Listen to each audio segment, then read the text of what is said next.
নমস্কার, আপনারা দেখছেন নিউজ টাইম। আমি রজত রায়চৌধুরী। শুরু করছি আমাদের বিশেষ অনুষ্ঠান। এই অনুষ্ঠান আপনারা সরাসরি দেখছেন চক্রবড়িয়ার তেরাপান থেকে। গত বেশ কয়েকদিনে সারা দেশ জুড়ে ঝড় উঠল সংস্কারের। সংস্কার ঠিক কোন পথে যাবে তার বোধহয়তো একটা কোনো সূচি আমরা দেখতে পেলাম গত বেশ কয়েকদিনে। পরপর সরকারের একাধিক সিদ্ধান্ত, সেই সিদ্ধান্ত ঘিরে তোলপাড় রাজনৈতিক মহল। আমাদের রাজ্য কলকাতা শহর, সেখান থেকে নয়াদিল্লির যন্তর মন্তর। রাজ্যের মুখ্যমন্ত্রী সেখানে গিয়ে বিক্ষোভ সমাবেশে যোগ দিলেন। সব মিলিয়ে যখন ডিজেলের দাম বাড়ল, যখন রান্নার গ্যাসে ভর্তুকি কমল, যখন খুচরো ব্যবসায় সরাসরি বিদেশি বিনিয়োগ স্বীকৃত হলো, তারপর থেকে আন্দোলনের ঝড় উঠেছিল। কংগ্রেসও তার মতন করে অনড় থাকলো। আমরা দেখলাম, সারা দেশ দেখল। শেষ পর্যন্ত গতকাল বহুদিন ধরে ডক্টর মনমোহন সিং প্রধানমন্ত্রী তার স্বপ্নের যে ইচ্ছে তা তিনি শেষ পর্যন্ত বাস্তবায়িত করার পক্ষে কয়েক কদম এগোলেন। সেটা হচ্ছে পেনশন এবং বিমা, এই দুটিতেই সরাসরি বিদেশি বিনিয়োগ। বিমাতে এর আগে ছিল,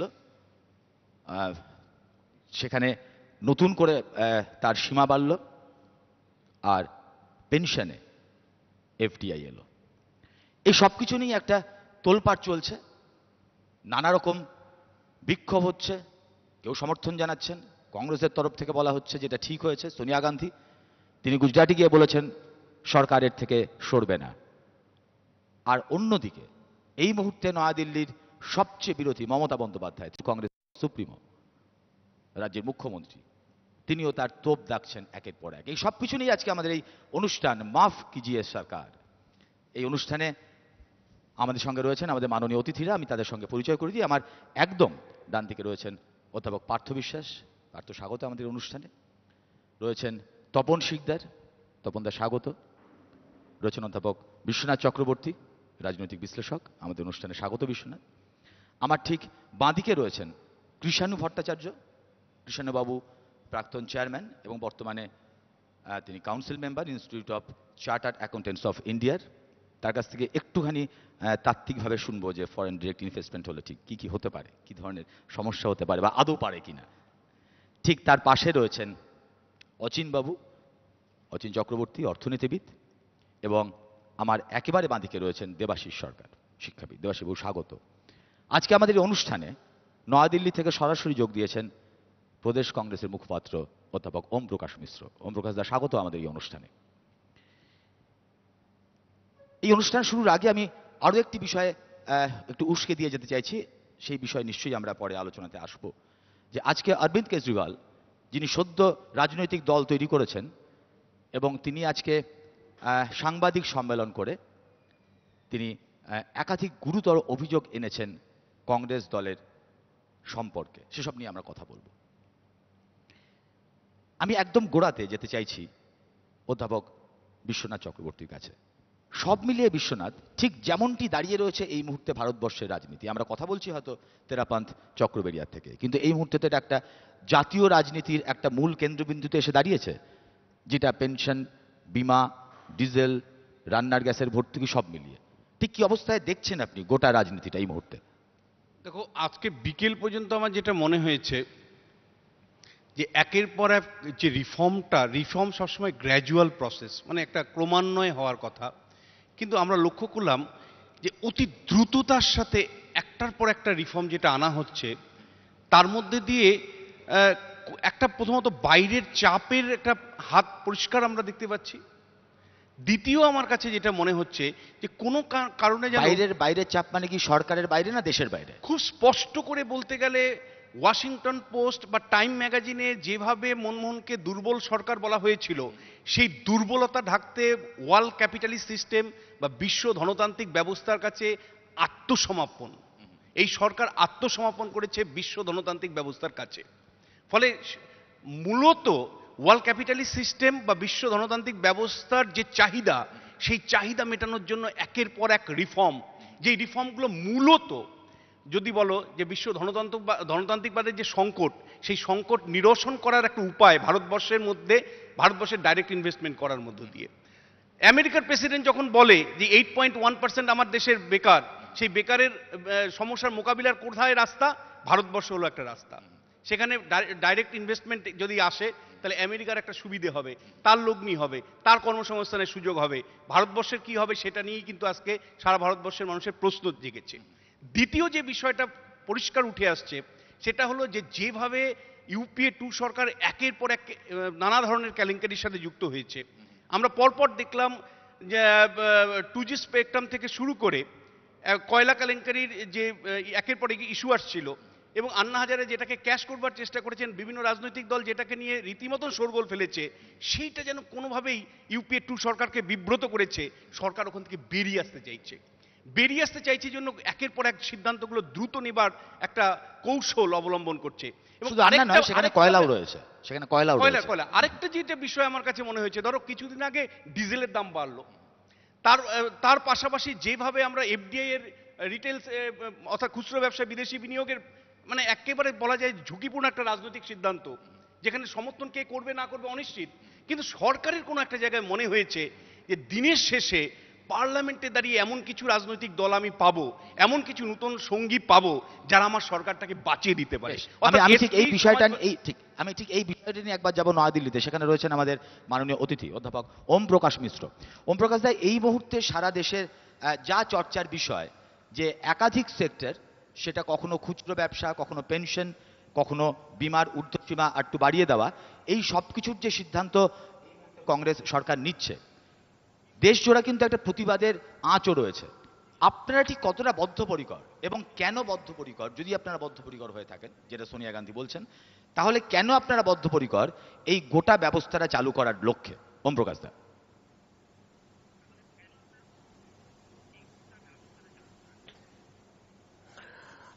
দেখুন, যখন সিদ্ধান্ত গ্রহণ করা হয় তখন অনেকেরই সেটা অপছন্দ হতে পারে, তারা সেটা নাও মানতে পারেন, তাদের বিরোধিতা থাকতে পারে। সেটাতে অস্বাভাবিকতা কিছু নেই। আমাদের তো একটা প্রতিদ্বন্দ্বিতামূলক গণতান্ত্রিক ব্যবস্থা, এবং এই ব্যবস্থাতে যেহেতু যারা শাসক তারা নির্বাচিত, এবং তাই জন্য শাসক হওয়ার দৌড়ে এবং সেই নির্বাচনে প্রতিদ্বন্দ্বিতার একটা দিক থাকে। এখন গভর্নমেন্ট যদি সিদ্ধান্ত না নেয় তাহলে বলবো পলিসি প্যারালিসিস হয়ে গেল, গভর্নমেন্ট কাজ করছে না, মনমোহন সিং দুর্বল, কংগ্রেস শাসন ক্ষমতাতে অধিষ্ঠিত রয়েছে কিন্তু তারা কোনো রকম ভাবে দায়িত্ব নির্বাহ করছে না। আর গভর্নমেন্ট কাজ করলে না, কেন এত দ্রুত কাজ হচ্ছে, কেন এত দ্রুত সংস্কার হচ্ছে, গ্র্যাজুয়ালি কেন হচ্ছে না, ইভলিউশনারি পথে কেন যাচ্ছি না? এই রাজনৈতিক বিশ্লেষকের কথা শুনছিলাম, উনি কোন রকমের রিভলিউশনের কথা বলছেন? গণতান্ত্রিক ব্যবস্থার কাছে এখানে আত্মসমর্পণের কথা যারা বলছেন তারা ভারতবর্ষের গরিমা, ভারতবর্ষের মহিমা, ভারতবর্ষের যে আত্মবিশ্বাস সেটাকে কুণ্ঠিত করবার চেষ্টা করছেন, সেটাকে লাঞ্ছিত করবার চেষ্টা করছেন। ভারতবর্ষ অনেক সর্ববৃহৎ রাষ্ট্র চায়নার পরে। কম্প্যারিজন যদি করতে হয় আমাদের অ্যাসপিরেশনের, আমাদের ড্রিমের এবং আমাদের অবস্থানের এবং আমাদের অবস্থারও, তাহলে চায়নার সঙ্গে করতে হবে। কিন্তু এখানে ব্যবস্থাটা হচ্ছে গণতান্ত্রিক, সেখানে ব্যবস্থা হচ্ছে কমিউনিস্ট। তারা ক্যাপিটালিস্ট পথ গ্রহণ করেছে কিন্তু তারা কমিউনিজমের আদর্শে বিশ্বাস করে। একনায়কতন্ত্র চলছে চায়নাতে, তাদের যারা সমর্থন করেন তারা কিন্তু আজকে দেখা যাচ্ছে একটা জায়গায় আসছেন। একদিকে জাতীয় কংগ্রেসের নেতৃত্ব সিদ্ধান্ত নিতে দেরি হয়েছে, আমরা মানছি তো, কেন দেরি হয়েছে? নানা রকমের চাপ, নানা রকমের গোসা, নানা রকমের ডেডলাইন, নানা রকমের ব্ল্যাকমেলিং। আর এখন যখন সিদ্ধান্ত গ্রহণ করা হচ্ছে, দায়িত্ব আমরা নিচ্ছি তো। অর্থনৈতিক নীতি প্রণয়নের দায়িত্বটা জাতীয় কংগ্রেসের উপর বর্তেছে, তৃণমূল কংগ্রেসের উপর বর্তায়নি। 19 জনের সংসদীয় দল, কমিউনিস্ট পার্টি অফ ইন্ডিয়া 2 জন লোকসভা সদস্য, তাদের উপর বর্তায়নি। রিভলিউশনারি সোশ্যালিস্ট পার্টির উপর বর্তায়নি, এমনকি বিজেপির উপর বর্তায়নি। যারা পার্লামেন্টে দাঁড়িয়ে বিরোধিতা করবেন, যখন সংসদে ভোটাভুটি হবে সরকারের অবস্থান ক্লিয়ার হয়ে যাবে। যেটা অর্থনীতির জন্য ভালো, রাজনীতির জন্য খারাপ হওয়া উচিত নয়, এটা আমাদের বিশ্বাস। চলেছে ঝুঁকিপূর্ণ সিদ্ধান্ত নিতে হচ্ছে, সরাসরি প্রশ্ন করি আপনাকে, সত্ত্বেও আমরা মনে করি যে মানুষের কাছে আমরা পৌঁছে যাওয়ার চেষ্টা করছি। হ্যাঁ করুন না, আপনি সরাসরি করুন। পেনশনে এফডিআই হ্যাঁ, বলুন। এবং বিমাতে এফডিআই এর ঊর্ধ্বসীমা বৃদ্ধি, হ্যালো? এটা আপনারা শেষ পর্যন্ত সংসদে পাস করিয়ে আনতে পারবেন? আপনারা কনফিডেন্ট প্রকাশ দা?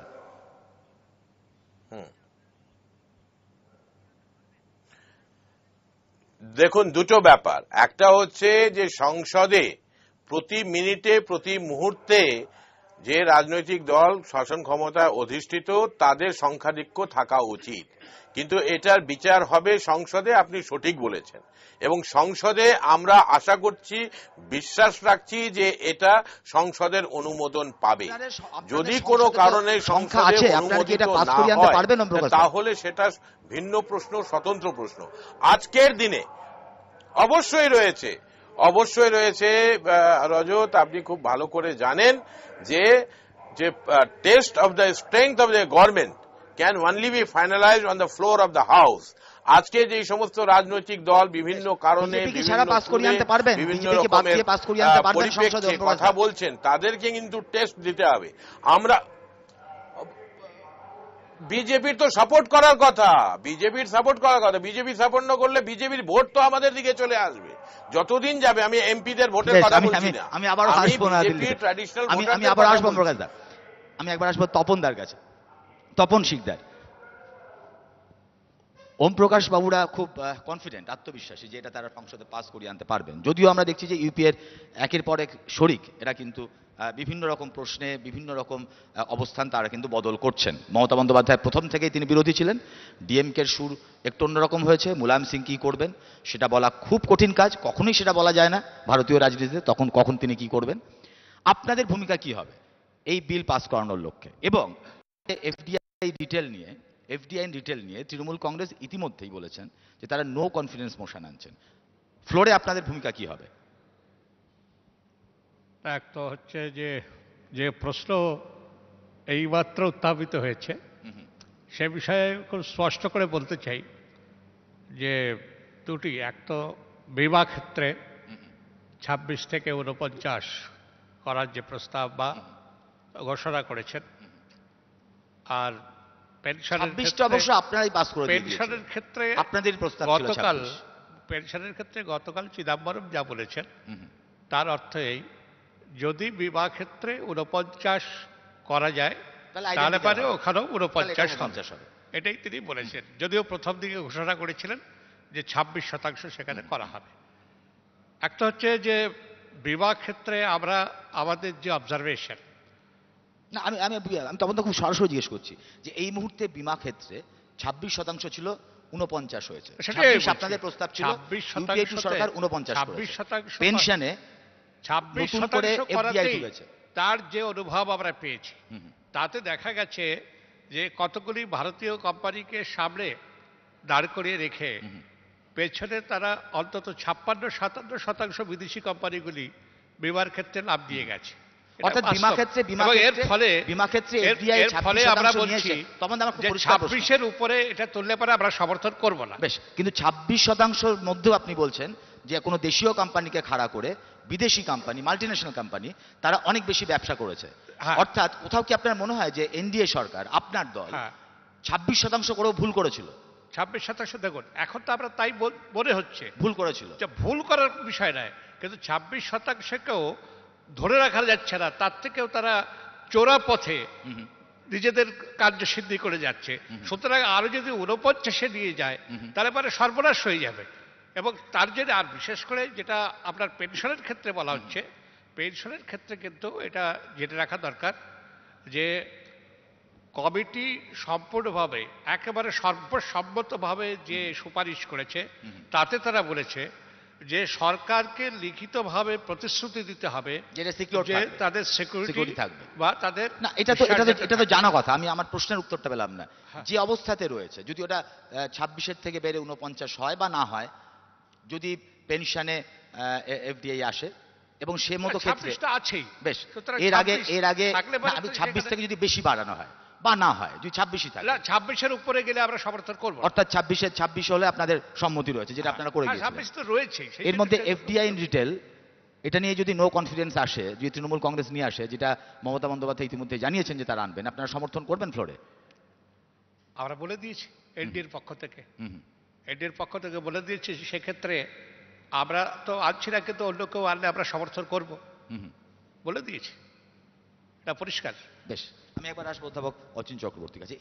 এই যে একটার পর একটা সংস্কার, কোট আনকোট, যে সংস্কার নিয়ে ইতিমধ্যে অনেকগুলো প্রশ্ন উঠেছে, যে এই সংস্কারে যখন পেনশনের টাকা, কর্মচারীর টাকা, শেষ পর্যন্ত তার চাকরি জীবনের পরে সেই টাকার মালিক কর্মচারী, সেই টাকা সরকারের কাছে গচ্ছিত রয়েছে, সরকার সেই টাকাটা রেখেছে তার কাছে, কিন্তু তার আসল মালিক হচ্ছে কর্মচারী।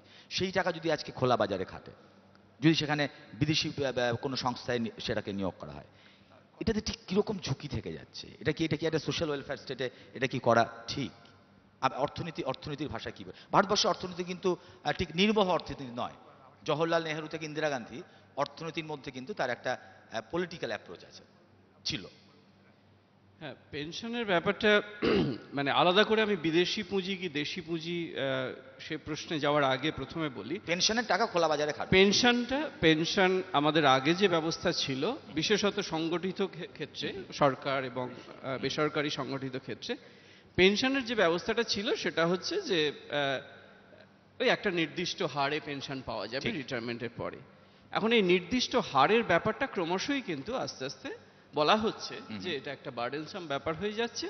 আস্তে আস্তে আমরা ওটা পেনশন ফান্ডের দিকে যাব, এবং পেনশন ফান্ডের কাজটা কি, সেটা হচ্ছে যে ওই কর্মচারীদের টাকাটা তাতে থাকবে এবং সেটা এমনভাবে খাটানো হবে যাতে করে ভবিষ্যতে তারা সেখান থেকে পেনশন পেতে পারে। কিছু কিছু খাটানো হচ্ছে, পিএফআর দিয়ে অনেকগুলো জায়গাতে। এইবার প্রশ্নটা হচ্ছে যে সেই টাকাটা কিভাবে খাটানো হবে এবং কিভাবে রিটার্ন পাওয়া যাবে, এবং সেটা নানানভাবে হতে পারে। একটা হতে পারে যে একটা ফ্লোর, একটা রেট যেটা একদম কনস্ট্যান্ট, সেটা হবেই, নির্দিষ্ট একটা নিশ্চিত একটা ব্যাপার।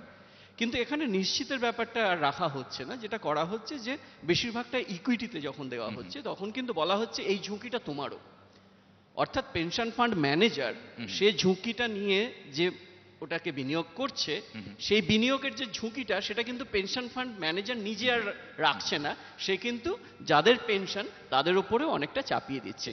এখন আশা করবো যে এমন ঘটনা ঘটবে না, কিন্তু ধরে নেওয়া যাক, আবার বলছি আশা করবো এমন ঘটনা ঘটবে না, ধরে নেওয়া যাক আবার কোনো হর্ষত মেহদার মতন ঘটনা ঘটলো, হতেই পারে।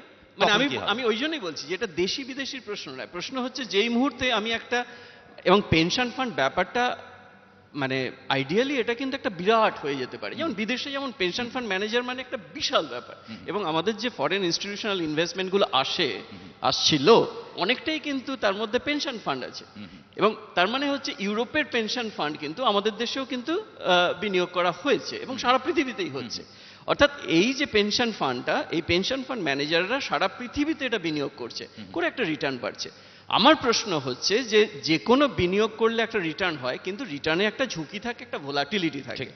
এই ভোলাটিলিটির ঝুঁকিটা কে বিয়ার করবে, এটা কে নেবে? সেটা যে ফান্ড ম্যানেজার সে সেটাকে স্মুথ করবে, নাকি সে পুরোটাই চাপিয়ে দেবে যারা যাদের পেনশন পাবে? এক্ষেত্রে যদি পেনশনের টাকা খোলা বাজারে রাখা হয়, খাটানো হয়, সেখানে তো ম্যানেজার ঝুঁকি থাকছে, এবং যেহেতু এটা বারবার বলে দেওয়া হচ্ছে যেটা হচ্ছে একটা ঝুঁকির ব্যাপার, এটা তুমি কখনোই ওরকম একটা সুনিশ্চিত একটা রিটার্ন পাবে না, তোমার এটা ফ্লাকচুয়েট করতে পারে বাজারের রেট অনুসারে। কারণ কি? কারণ বলা হচ্ছে যে তোমাকে যদি একটা নির্দিষ্ট হারে যদি 8% বা 9% যদি দিয়ে যেতে হয় আমাকে, তাহলে কিন্তু আমার ঝুঁকিটা অনেক বেড়ে যাচ্ছে। ফান্ড ম্যানেজার বলবে আমার ঝুঁকিটা বেড়ে যাচ্ছে, রাষ্ট্রের বেড়ে যাচ্ছে, কারণ বাজার যদি পড়ে যায় তখন আমি তোমাকে, হ্যাঁ, তোমাকে আমি 8% কি করে দেবো? সেই জন্য কখনো সরকার কিন্তু ওদের সঙ্গে যখন ডিল করছে, সরকার কখনোই কিন্তু ওই ফ্লোর কিছু ওরকম ভাবে নির্দিষ্ট, সরকার কি কোথাও তাহলে এর ঝুঁকি নিতে চাইছে না, গ্যারান্টি নিতে চাইছে না? সরকার ঝুঁকি নিতে চাইছে না। মূল প্রশ্নটা হচ্ছে যে আমরা কিন্তু মানে এটা সংস্কারের মূল কথা, যেটা হচ্ছে যে যেটা যেমন আমরা আগেও জানতাম যে ওই নিশ্চিত এক ধরনের নিশ্চয়তা থেকে ক্রমশই সবাইকে কিন্তু ঝুঁকির ভাগটা নিতে হবে, এটা বলা হচ্ছে। এবং ঝুঁকির ভাগটা কিন্তু নেওয়ার ক্ষমতা সকলের সমান নয়। ঠিক, একটা উচ্চবিত্তের ঝুঁকির নেওয়ার ক্ষমতা যতটা, নিম্নবিত্তের ততটা নয়। এখন সেক্ষেত্রে সরকারের নিশ্চয়ই একটা ভূমিকা আছে যে ঝুঁকির ভাগাভাগিটা যেন ওই রকম ভাবে সমানভাবে না হয়, যেন একটু অসম হয়, যাতে অন্তত নিম্নবিত্তদের তাদের একটা প্রোটেকশন